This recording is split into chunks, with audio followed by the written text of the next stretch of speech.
Halo Sobat Entrepreneur, selamat datang kembali di channel YouTube saya. Pada kesempatan kali ini kita akan membuat video untuk membahas secara teknikal analisis keempat saham perbankan yang ada di bursa kita.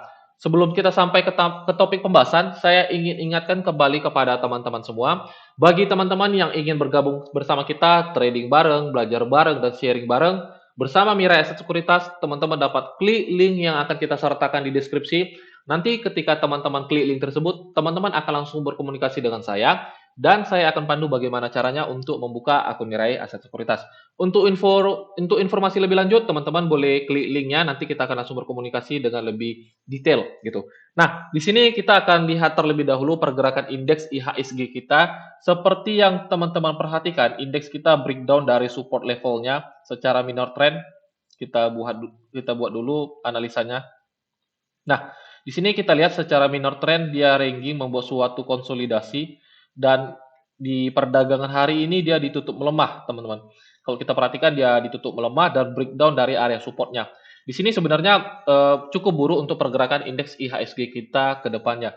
Sebenarnya sih kita mempunyai harapan window dressing akan terjadi di dalam fenomena setiap bulan Desember, tapi kita perhatikan indeks kita malah breakdown ke bawah dan kita perhatikan juga di perdagangan hari ini foreign itu masih outflow sebesar 1,5 triliun. Kalau kita perhatikan dalam satu minggu, karena di sini udah tanggal 6. Nah, foreign itu dari awal Desember sampai sekarang kurang lebih hampir 3 triliun, teman-teman. Sudah mulai outflow. Tapi kita coba perhatikan, apakah masih ada probabilitas atau kesempatan untuk kita manfaatkan ketika saham perbankan kita sedang mengalami penurunan penurunan yang cukup tajam di bulan Desember ini, apakah masih menarik untuk kita coba entry dan kita coba melihat kesempatannya atau probabilitasnya, teman-teman. Di sini kita lihat memang indeks kita breakdown secara minor trend dari konsolidasinya dia break dan kalau kita perhatikan memang secara analisa ini merupakan area bottoming ya.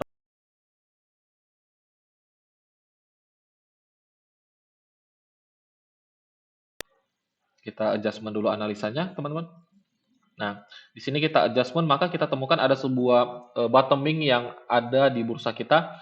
Ini adalah bottoming untuk indeks IHSG kita. Ini merupakan bottoming kurang lebih di level harga 6.530. Tapi untuk sampai ke bawah, kita harus perhatikan konfirmasinya terlebih dahulu, teman-teman. Ada sebuah konfirmasi yang harus kita perhatikan, yaitu ketika indeks kita benar-benar mampu lagi break di bawah area yang kita perhatikan ini. Nah, jadi teman-teman perhatikan aja, kalau seandainya dia break juga di bawah 6.755, itu menjadi suatu hal yang cukup kita cermati, cukup menjadi suatu warning. Jadi ya teman-teman perhatikan juga key level penting ada di 6.755. Kalau seandainya indeks kita juga breakdown ke bawah, ya kemungkinan besar sih dia akan lanjut turun teman-teman, yaitu ngejar area bottomingnya gitu. Jadi kita mempunyai forecasting terburuknya itu dia akan kejar area bottoming di level harga 6530 apabila dia mampu break di level harga 6755. Nah, mungkin bagi sebagian orang ini menjadi suatu hal yang buruk atau bisa menjadi suatu hal yang menakutkan juga. Memang benar ketika kita sudah punya saham di dalam portofolio kita dan ternyata indeks itu tidak sesuai harapan, forecastnya dia malah turun ke bawah.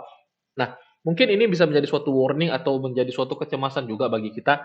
Tapi teman-teman harus ketahui juga bahwasanya apabila teman-teman mengoleksi saham yang benar-benar bagus di dalam portofolio, oke kita boleh waspada, oke kita boleh sedikit takut, tapi teman-teman harus tahu bahwasanya ketika indeks kita mengalami sebuah penurunan, saham kita mengalami sebuah penurunan, tapi saham yang teman-teman simpan adalah saham-saham yang mempunyai kinerja performance yang bagus dalam jangka panjang atau juga medium. Ya, teman-teman boleh takut, tapi di satu sisi ada suatu kesempatan yang teman-teman bisa manfaatkan gitu. Misalnya gini, let's say kita katakan seperti Bank BRI, ya kan? Nah, BRI mungkin dengan penurunan indeks kita yang sekarang tentu sahamnya juga akan mengalami penurunan karena indeks kita sendiri termanuver dengan sektor perbankan kan begitu. Jadi kalau seandainya BBRI, let's say kita katakan mengalami penurunan yang cukup dalam juga, mungkin bagi teman-teman yang sudah punya barangnya ini bisa menjadi suatu yang cukup menakutkan bahkan menjadi suatu hal yang mencemaskan. Tapi di satu sisi bisa menjadi suatu kesempatan bagi kita yang ingin entry bahkan juga bagi kita yang ingin buyback sahamnya apabila misalnya teman-teman sudah punya barang tapi belum cukup akumulasinya gitu. Jadi misalnya teman-teman baru entry 5 juta, baru entry 10 juta, tapi teman-teman sudah punya dana ingin masuk 50 juta. Ya, ini sebenarnya bisa menjadi suatu kesempatan untuk teman-teman manfaatkan. Yang paling penting adalah bagaimana caranya teman-teman bisa mengetahui di mana sih area demand levelnya. Jadi ketika dia turun masuk area demand level, ya teman-teman beli gitu. Ibarat kita asumsikan begini. Ibarat teman-teman mengetahui sebuah iPhone. Mungkin sekarang kita katakan yang terbaru adalah iPhone 14. Nah, kita tahu memang sekarang harga pasaran iPhone tuh ada di range harga sekitar 20 jutaan. Kalau seandainya iPhone 14 dijual oleh eh, distributor resmi, kita katakan dijual sebesar harga 15 juta. Pasti teman-teman yang pengguna iPhone tertarik untuk membelinya. Kenapa? Karena kita sudah tahu harga pasaran iPhone 14 ini di kisaran 24 sampai 25 juta. Let's say kita katakan begitu. Tapi di suatu waktu tiba-tiba iPhone 14 ini range-nya jatuh. Distributor hanya jual 10 sampai 15 juta. Nah, bagi teman-teman, apakah itu menjadi suatu hal yang menarik atau tidak? Tentu menarik bagi kita. Nah, sama seperti di bursa saham, teman-teman. Jadi misalnya kita tahu harga pasaran saham bagus ini berapa? Misalnya let's say kita katakan dia bermain di harga 4 ribuan, 4.800, 4.900, bahkan kita juga tahu secara performance dia selalu membawa all time high, ya kan? Nah, ketika dia mengalami sebuah koreksi dan koreksinya itu tidak terjadi karena kinerja performance perusahaan, ya itu bisa menjadi suatu probabilitas yang bisa teman-teman manfaatkan gitu. Nah, sekarang pertanyaannya, belinya di mana gitu? Belinya di mana? Nah, itulah fungsinya teman-teman harus bisa menganalisa secara teknikal. Kenapa? Teman-teman bisa mengetahui di mana sih area demand level, di mana sih area supply level. Jadi fungsi analisa teknikal adalah supaya teman-teman mengetahui melihat jejak di mana sih eh, fund manager ketika membeli dengan dana besar itu teman-teman bisa melihat melalui pergerakan harga. Ibarat teman-teman berada di dalam suatu padang gurun, teman-teman mencari jejak kaki, mencari jejak kaki kemana jejak kaki ini mengarah gitu. Jadi fungsinya menganalisa teknikal itu di situ, teman-teman melihat harga mau kemana, demand-nya di mana, supply-nya di mana, teman-teman. Nah, kita melihat pergerakan indeks kita besok seperti apa, teman-teman. Yang pasti ketika dia breakdown area support itu menjadi suatu pergerakan yang negatif. Gitu. Kita nggak bisa bicara sepositif mungkin, tapi kita bisa bicara seobjektif mungkin, teman-teman. Kita mencoba bicara seobjektif mungkin, kita menganalisa seobjektif mungkin. Yang pasti di dalam analisa teknikal, ketika dia membreak suatu area support, besar kemungkinan supply lebih kuat daripada demand. Yang dimana kita tahu support itu merupakan area pembeli lebih besar daripada penjual. Tapi ketika area support ini di break, teman-teman, ketika area support ini di break, tentu supply itu lebih besar daripada demand dan kemungkinan besar harga akan bisa drop. Nah, teman-teman juga harus ketahui ketika harga bisa drop memang karena suatu distribusi, tapi ada sebuah harga drop karena memang ngefill suatu orderan. Misalnya begini, let's say kita katakan ada area support 6.750, ya kan? Nah, level 6.750, sekarang harga indeks kita menuju area sana. Kita hanya bisa mengasumsikan bahwasanya kemungkinan besar indeks kita akan menuju area sana untuk ngefill orderan atau memang terjadi suatu distribusi, teman-teman. Jadi kita perhatikan aja di perdagangan besok, kemungkinan besar indeks kita mengalami penurunan, ya masih ada kesempatan dia mengalami penurunan. Kemana? Saya yakin dan percaya kemungkinan besar kalau seandainya dia turun, dia ada kesempatan ngefill order di area ini, teman-teman. Kemungkinan besar dia ada ngefill order ke area ini. Jadi kita lihat ketika indeks kita ngefill order area ini, apakah ada kesempatan untuk kita entry kembali di saham perbankan kita atau tidak? Kita lihat besok untuk pergerakan indeksnya. Namun kita lihat secara analisa teknikalnya, teman-teman, untuk pergerakan sahamnya di video kali ini. Nah, kita langsung saja saham yang pertama untuk kita ulas ada BBCA. Jadi kita ketahui juga memang di perdagangan hari ini, teman-teman, BBCA ini salah satu saham yang paling di outflow oleh foreign, bahkan dari awal Desember kita perhatikan dia paling besar di outflow sebesar 2,1 triliun, teman-teman. Memang di tanggal 30 kemarin, MSCI itu masuk paling gede di BBCA nih. Kalau kita perhatikan sebentar, kita lihat di tanggal 30. Sorry, dari sini ya. Dari sini, kita lihat di tanggal 30 BBCA. Sebentar. Nah, BBCA. Nah, di tanggal 30 kemarin, foreign itu masuk sebesar 300 miliar nih. Tapi setelah itu dari tanggal 1, teman-teman perhatikan, Fore itu mulai outflow. Nah, kita lihat teknikalnya, teman-teman, karena kita melihat teknikalnya. Karena kita melihat teknikal tuh supaya tahu ini area beli atau area jual, gitu. Tadi saya udah share juga di grup WhatsApp saya udah katakan bahwasanya ada dua area yang bisa teman-teman manfaatkan apabila ingin melakukan akumulasi saham BBCA ini. Yang pertama ada di range 8550 sampai 8675. Kedua, ada range 8125 sampai 8375.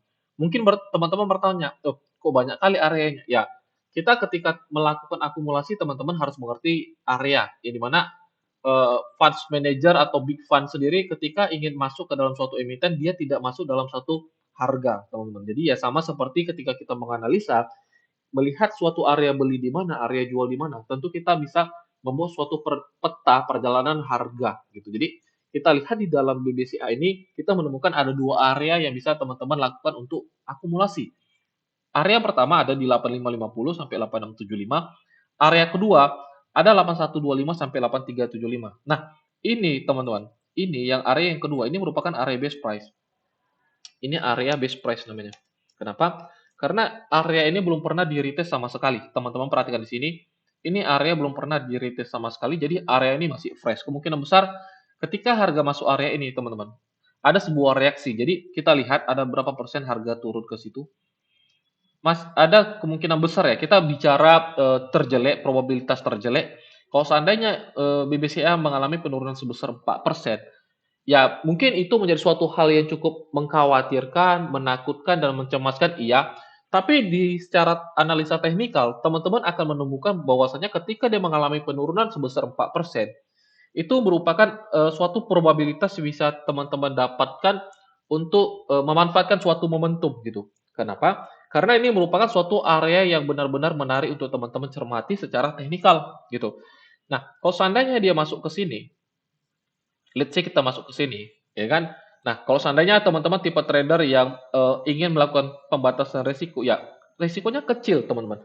Cukup di bawah 8125. Kenapa? Karena ini merupakan area swing atau demand level yang telah dia bentuk. Kenapa kita katakan ini menjadi suatu area demand level? Karena terjadi sebuah transaksi yang seimbang.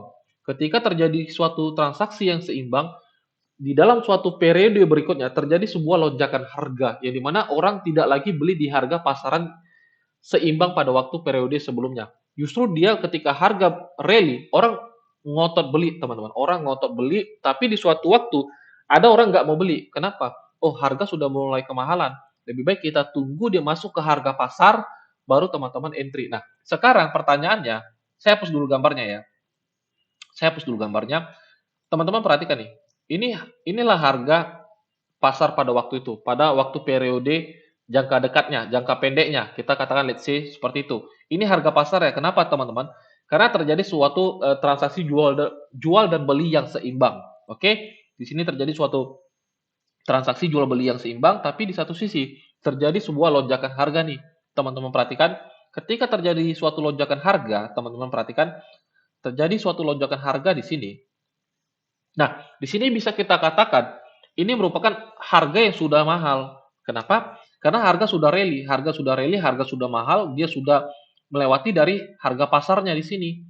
Nah, pertanyaannya ketika harga sudah rally, belinya di mana? Tentu kita nggak ingin beli di harga yang sudah mahal. Ingat, harga yang sudah jalan adalah harga yang sudah mahal, teman-teman. Ya kan? Nah, ketika harga sudah jalan, tentu kita ingin beli di harga pasar dong. Misalnya begini, teman-teman kita tahu BCA harga pasarnya itu 8.400, let's say kita katakan begitu. Tapi di satu waktu harga melejit dari harga 9.000 nih. Harga udah ke 9.000, ya kan? Nah, ketika di harga 9.000, apa yang teman-teman ketahui? Loh, harga pasarannya biasanya di 8.400. Ya kita mana mau beli di 9.000 kan begitu. Nah, sekarang pertanyaannya, ketika harga koreksi ya, kita udah temukan bahwasanya demand levelnya itu di 8.400 gitu. Jadi, kalau seandainya teman-teman, kalau seandainya BCA masuk ke area ini merupakan area base price yang bisa teman-teman manfaatkan probabilitasnya gitu. Itu merupakan area base price yang bisa teman-teman manfaatkan probabilitasnya, yaitu di mana? 8375 sampai 8125. Ini adalah area terakhir. Area pertama di mana? Ini area pertama, teman-teman. Ini area minor pertamanya. Nah, Jadi ini area pertama untuk kita lakukan akumulasi, ini area kedua, teman-teman. Jadi teman-teman harus punya strategi dan teman-teman harus ketahui structure market. Yang paling penting adalah structure market. Supaya apa? Supaya teman-teman tahu ketika structure market teman-teman mengerti, harga seperti apa, harga mau kemana. Nah, kita udah tahu melalui secara structure market harga mau kemana. Ketika kita tahu harga mau kemana, belinya di mana. Itu yang paling penting. Ketika teman-teman tahu harga kemana, belinya di mana, udah tinggal jalankan trade plan-nya aja, teman-teman. Apakah teman-teman mau terus melakukan DCA, apakah teman-teman mau entry dan melakukan cut loss ketika harga berada di bawah 8.100, ya kembali ke teman-teman seperti apa profil resikonya gitu. Ya kalau seandainya teman-teman bertanya apakah ini saham bagus kita bisa nggak cut loss, ya saya bisa katakan bisa. Yang paling penting adalah teman-teman nggak sembarang melakukan akumulasi atau melakukan beli kembali saham-sahamnya gitu. Oke? Jadi untuk BBCA yang paling penting adalah teman-teman mengetahui di mana area belinya, teman-teman. Nah, selanjutnya kita lihat BBRI. Untuk BBRI, teman-teman perhatikan saya sudah forecast gambarnya, saya hapus dulu supaya teman-teman mengerti apa yang akan kita sampaikan di video kali ini.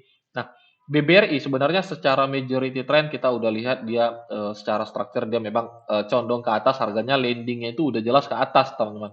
Jadi kita nggak perlu ragukan lagi harga mau kemana. Nah, sekarang entry-nya di mana? Kan begitu. Kita lihat pertama secara minor trend. Kita melihat dulu secara minor trend. Teman-teman akan ketahui memang saya ambil toleransi kemarin entry-nya itu boleh di 8.100, 4.800, teman-teman. Nah, di sini adalah area entry pertama kita, setidaknya di 4.800 sampai 4.690. Ini area entry pertama bagi teman-teman yang ingin koleksi saham BBRI. Nah, selanjutnya entry keduanya di mana? Entry keduanya di sini, teman-teman. Tapi sih, kalau saya lihat kemungkinan besar sih agak cukup susah BBRI ke area ini. Bukan berarti suatu hal yang tidak mungkin, tapi probabilitasnya cukup kecil dia bisa sampai ke sini. Jadi area pertama saya rasa merupakan area yang menarik untuk teman-teman cermati gitu. Karena BBRI secara structure memang teman-teman ketahui juga ini merupakan salah satu saham perbankan yang belum membuat all time high-nya gitu. Jadi kita hanya tinggal menunggu waktu time kapan dia membuat eh, all time high-nya. Ketika dia membuat all time high, pertanyaannya adalah apakah teman-teman mempunyai sahamnya? Pertanyaannya kembali ke situ.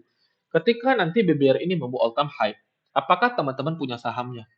Apakah sudah sesuai dengan porsi teman-teman? Kalau belum, perhatikan di mana area untuk menambah kepemilikan teman-teman. Itu yang paling penting. Jadi untuk BBRI, secara structure market, secara minor trend juga nggak ada yang perlu ditakuti. Kalau kita lihat dari minor trendnya di sini, udah clear ya bahwasanya saham ini memang berada dalam fase yang uptrend, jadi tinggal tunggu area belinya. Area beli aja di mana apakah di pivot channel trendline atau di area bottomingnya di area bawah, teman-teman. Kalau teman-teman bertanya apakah bisa beli di area ini, bisa. Pertanyaannya bisa. Ketika dia masuk area 4.800, teman-teman bisa beli. Selanjutnya di mana? Teman-teman bisa beli lagi di 4540. Kurang lebih di situ. Nanti saya akan adjustment gitu. Nah, kurang lebih 4550 nih. Nah, kita buat 4550. Nah, di sini kurang lebih dari area-area ini, teman-teman. Jadi untuk BRI, teman-teman boleh perhatikan area-areanya. Yang paling penting adalah teman-teman bisa mengetahui jalankan plan-nya. Karena kalau teman-teman asalan di market itu sangat berbahaya gitu. Oke. Ini untuk BBRI. Jadi secara minor trend teman-teman lihat dia memang rally ke atas, secara major trend juga kita nggak perlu ragukan harganya mau kemana. Memang wajar aja dia mengalami sebuah koreksi karena dia kena channel trendline ya. Jadi kemungkinan besar sih dia akan masuk 4.800. Tadi sih dia udah kena. Saya nggak tahu apakah ada yang dapat barang atau tidak. Tapi kalau seandainya bisa masuk lagi ya, saya sarankan sih jangan sia-siakan momentumnya, teman-teman. Yang paling penting adalah teman-teman tahu dua area ini ketika dia masuk beli gitu. Karena kemungkinan besar sih dia akan rally. Kita punya target sih dalam satu semester ke depan targetnya itu 5.600 untuk BBRI. Selanjutnya kita lihat Mandiri. Mandiri masih sesuai plan kita. Jadi teman-teman perhatikan di sini saya sudah analisakan gambarnya. Memang tadi dia mengalami sebuah throwback. Sebenarnya sih menarik ketika dia mengalami sebuah throwback. Sekarang kembali ke teman-teman perhatikan aja di perdagangan besok. Dia break teman-teman soalnya. Dia break di sini di area resistannya dan kita mempunyai sebuah psikologi bahwasanya ketika harga benar-benar dalam structure yang benar-benar uptrend, dia break suatu area resisten, kemungkinan besar harganya akan kembali rally. Nah, sekarang kembali ke teman-teman apakah tertarik atau tidak untuk follow the trend saham Mandiri nih. Untuk stop loss perhatikan cukup di 10.300 dan TP-nya ada di harmonic resistance-nya saya udah tandakan di 12.425. Jadi pembulatan aja di 12.400 nih. Jadi risk to reward ratio juga 1:2,6. Masih menarik untuk teman-teman cermati saham Mandiri ini gitu. Nah, selanjutnya kita lihat BBNI. BBNI teman-teman lihat kita pernah rekomendasi dalam mingguan saham ini. Kita perhatikan memang dari time frame H4 justru dia masih mengalami sebuah penurunan. Jadi kalau seandainya teman-teman bertanya, apakah masih bisa kita simpan barangnya? Apakah kita masih bisa untuk tidak cut loss sahamnya? Saya berani katakan teman-teman bisa simpan barangnya. Saya berani bilang teman-teman masih bisa hold sahamnya. Nah, sekarang kenapa di saham rekomendasi saya katakan cut loss? Ya, sekarang bagi teman-teman yang tipe trader yang suka uh, rebalancing portofolio setiap 1 minggu, ya teman-teman wajib cut loss dulu. Tapi bagi teman-teman yang suka melakukan akumulasi, ya teman-teman jangan cut loss. Teman-teman cukup misalnya udah beli di area ini, perhatikan aja BBNI masih ada range untuk mengalami penurunan. Setidaknya kalau seandainya mau entry atau mau beli lagi, kita lihat dulu range-nya berapa persen ya dari 9.400. Nah, cukup jauh. Jadi teman-teman kalau seandainya mau entry, perhatikan areanya yang ini. Saya hapus dulu. 0382, 05. Nah, jadi kalau seandainya teman-teman mau entry BBNI, teman-teman boleh perhatikan areanya ini yang kita telah tandakan. Jadi setidaknya 9.300 untuk area pertama teman-teman boleh entry di BBNI. Jadi masih ada range kemungkinan besar sih masih ada gerakan dia untuk nge-swing lagi ke bawah gitu. Jadi untuk BBNI ya teman-teman perhatikan aja nih. Ini merupakan area demand level yang bisa teman-teman manfaatkan ketika BBNI masuk area ini. Nah, kita buat seperti ini. Nah, sebentar ya, kita adjustment dulu supaya gambar pas. Nah, 9325. Jadi bagi teman-teman yang ingin buyback atau lakukan DCA, perhatikan aja BBNI di area ini gitu. Oke, mungkin ini aja saham yang bisa saya analisakan khusus keempat saham perbankan. Jadi semoga saham-saham yang saya bahas atau saya kasih insight ini bisa menjadi suatu yang bermanfaat bagi teman-teman semua. Dan kembali saya ingin ingatkan kepada teman-teman semua, apabila ingin bergabung bersama kita trading bareng bersama Mirae Asset Sekuritas, teman-teman boleh klik linknya, nanti teman-teman akan langsung berkomunikasi dengan saya. Dan saya ingin kasih masukan juga kepada teman-teman, ketika melihat market yang seperti sekarang, boleh kita menjadi suatu kecemasan, boleh kita menjadi suatu kewaspadaan, tapi kembali lihat portofolio. Kalau seandainya portofolio kita yang kita koleksi adalah saham yang bagus, sebenarnya ini bisa menjadi suatu opportunity juga untuk kita melakukan pembelian. Tapi kalau seandainya di dalam portofolio kita merupakan saham yang kita tidak ketahui secara valuasi dan performance, ya kita bisa menjadi suatu kecemasan ketika kita memiliki saham-saham tersebut di dalam portofolio, teman-teman. Jadi teman-teman harus mengerti konsep dagang ketika harga mengalami penurunan, tentu kita nggak bisa melakukan penjualan. Yang bisa kita lakukan adalah ketika harga mengalami penurunan, kita hanya bisa mengalami menunggu, kita hanya bisa melakukan menunggu, atau kita bisa perlahan membeli saham ketika mengalami penurunan gitu. Karena ingat konsep dagang adalah beli ketika turun, jual ketika harga sudah naik gitu. Yang paling penting adalah kita tahu harga turun berarti kita belum bisa melakukan penjualan. Yang bisa kita lakukan adalah menunggu atau terus mengakumulasi sahamnya gitu. Oke, mungkin sampai di sini aja videonya. Sampai jumpa di video-video berikutnya. Salam entrepreneur.